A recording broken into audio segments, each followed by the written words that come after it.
Hello, thanks for tuning in once again. Joe DiMatteo of the Len and Joe Ask the Pharmacist radio broadcast. Len and I are both pharmacists, board certified in clinical nutrition, and doctors of naturopathy medicine.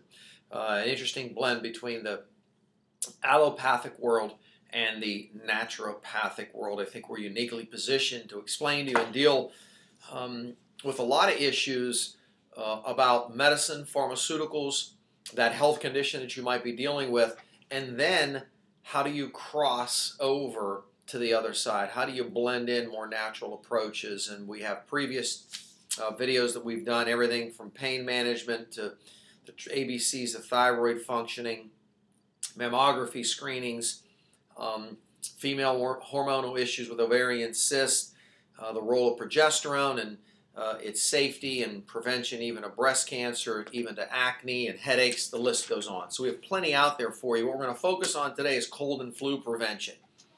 Why? Because it's cold and flu season.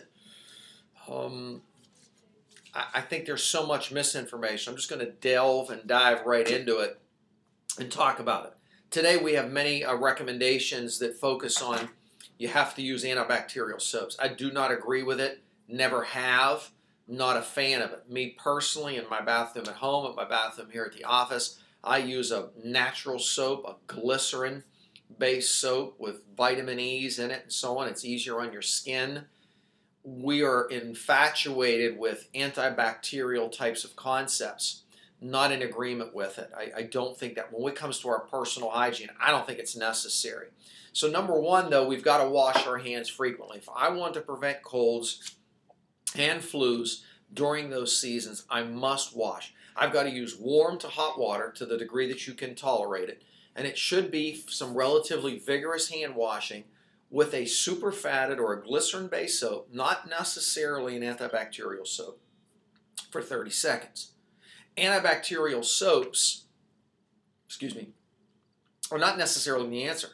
And the real reason, rationale, is because what we have is many resistant types of strains of bacteria being developed, not only because of the antibiotics that we consume, but many of the topical agents because of these super powerful antibacterial soaps that are everywhere. Now, we don't really need them.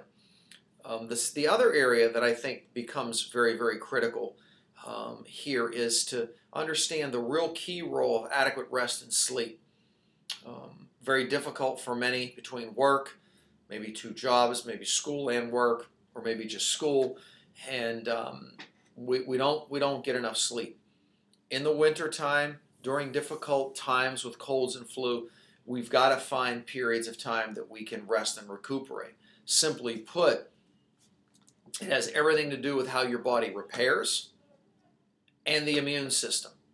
So you must try, at whatever cost, in the winters, understand the role of at least 7 hours of sleep at night, even if closer to 8 if you could manage, but 7 at a minimum. The other area that becomes critically important, I think folks really get off of their routine in the winter times. Many folks that exercise don't exercise. Exercise if you don't overdo it. I'm not talking about going out running 10 miles. I'm talking about 45 to 50 to 60 minutes of adequate types of resistance training or mixture of cardio with resistance. It's stimulatory to the immune system.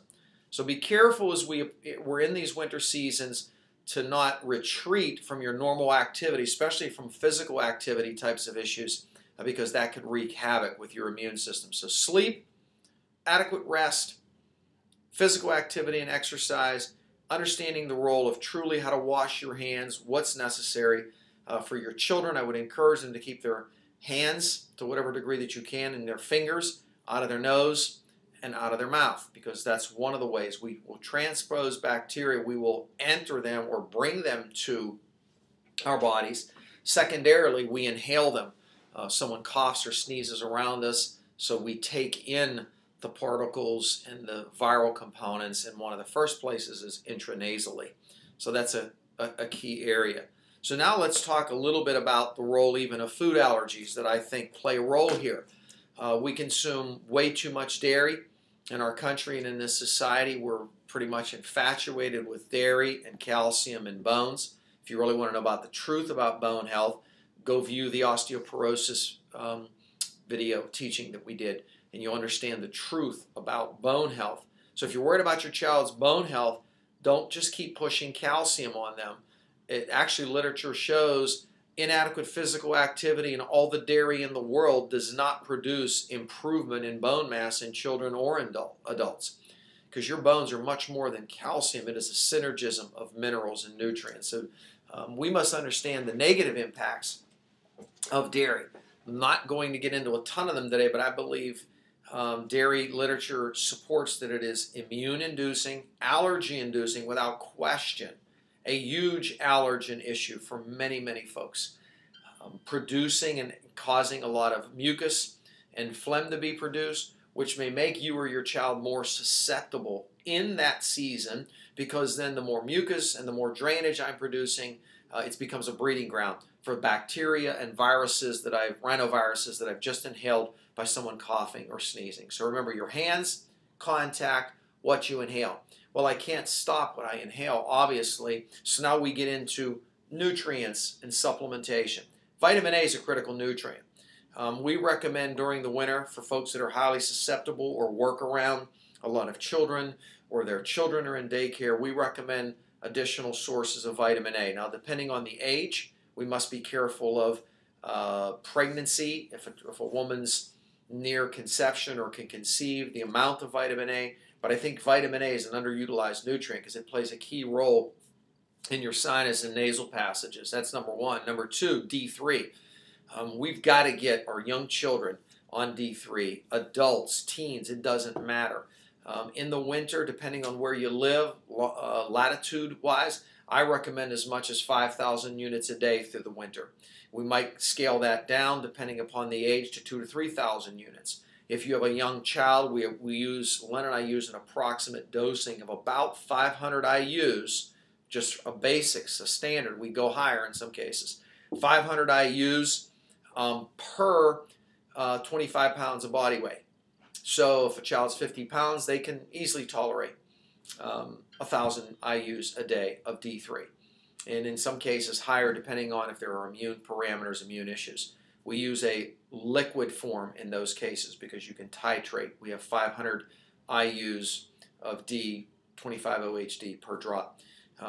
The role of buffered C ascorbates. So far we have the role of vitamin A, D. Let's talk about buffered C, a huge component. Buffered vitamin C can raise immune activity, heighten your immune system, has antiviral types of properties, natural interferon properties, helps to raise your white blood cell activity, leukocyte activity. It's documented. It's in the literature. Buffered C ascorbates. You have a young child, get them on C morning and evening. You as yourself, as an adult, as much as you can tolerate during difficult seasons. Buffered ascorbates, D3, and vitamin A, depending upon age, females, pregnancy, dosed accordingly, and you should check with us for the details. Also, understand that high consumption of sugar and sweets will compromise your immune system. It's documented that a bolus of sugar, maybe the equivalent of 2 jelly donuts or 2 glazed donuts, can lower your white blood cell activity by 30% for up to 4 hours. So the more sugar and the more refined products and garbage that you consume, unfortunately, I hate to be so rude, in the winter can have a direct impact on compromising your immune system. I don't sleep well, another immune compromiser. Zinc and probiotics I'll close with. Zinc, one of the most powerful minerals without question, is an immune modifier and immune modulator. Age dependent, we use a prep called double zinc. It's a citrated, aspartated form of zinc, 100% bioavailable, meaning absorbable, and fully ionized. The other area is good bacteria. Good bacteria, specific strains. We use a prep called probiotic support, and we also use some other very specific strains in specific situations with some level of immune compromise or immune globulin deficiencies. But probiotics actually have an immune regulant effect. 60 to 70% of your immune activity is tied directly to the lining of your intestinal tract. Probiotics must be on board. Zinc, D3, vitamin A, buffered C ascorbates, adequate sleep and rest. Prevent your cold and flu this year. Thanks for tuning in.